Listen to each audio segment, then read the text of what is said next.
Terug naar de bedreigde eikelmuis. Met een fokprogramma wordt geprobeerd het diertje voor uitsterven te behoeden. Daarmee is het werk nog niet klaar. Ook in de vrije natuur wordt hard gewerkt voor het muisje. Ja, Gijs, we komen vanuit het Gaia zo, waar de eikelmuis wordt gefokt. En hier in Bemelen worden ze uitgezet. Ja, klopt. Hier zit al een populatie en daar worden ze bijgezet om die populatie nog duurzamer te maken. Ja, op 2 plekken begrijp ik hier.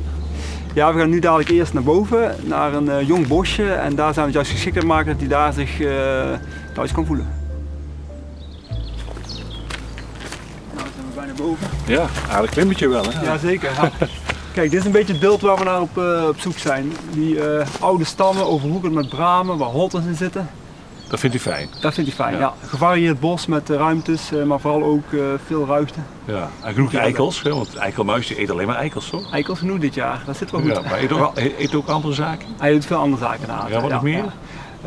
Kleine insectjes, weekdiertjes, fruit, zoals kersen of appels, dat soort dingen. Het is heel gevarieerd dieet heeft hij. Ja.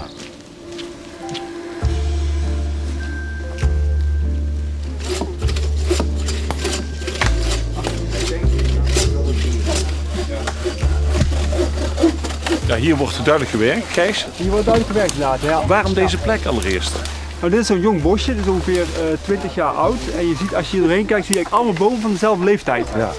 En als je die bomen een lucht uit gaat, dan is het helemaal dicht en dan krijg je eigenlijk een hol bos. Dus dan heb je boven een boomlaag en daaronder zit niks. En dan wil je juist die struiklaag, doordat er meer dekking is op die eikelmuis om zich in te verstoppen, te kunnen nesten, dat soort dingen.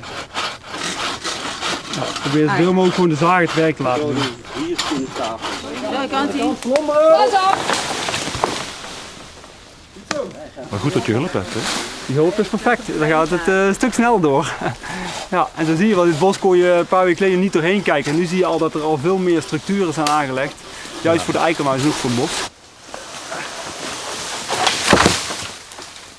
Zo hier, hè? Allemaal voor een klein muisje. Ja.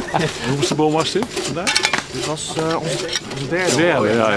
En waarom moet dit gebeuren? Waarom moet deze boom? De eikelmuis die loopt niet graag over de grond, dus die moet schuilplaats hebben en hij moet zich kunnen bewegen. Ja, dus als we de eikelmuis willen zien, dan moeten we een beetje moeilijk kiezen. Ja, maar dit is een nachtdier, dus dit zit nog in zijn holk. En dat is te veel geluid ook, denk ik. Hè?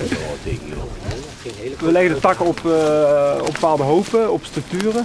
We maken stapels met heel dikke stammen, waar die bijvoorbeeld onder kan schuilen. En we maken losse stapels die dan laten we overhoeken met bramen, zodat hij daar juist in kan bewegen. Want hij houdt van echt die structuur om in doorheen te lopen en niet zozeer een kale bodem. Want als je op een kale bodem loopt, zoals daar, kijk je zo door de bosbodem heen. Ja. Ja, dat is een makkelijke prooi voor een vos om te pakken. Maar als je hier zo'n chaos hebt, dan kan je zich goed in bewegen. De eikelmuis wordt dus aardig verwend, maar levert het uiteindelijk ook genoeg op? Meer daarover straks.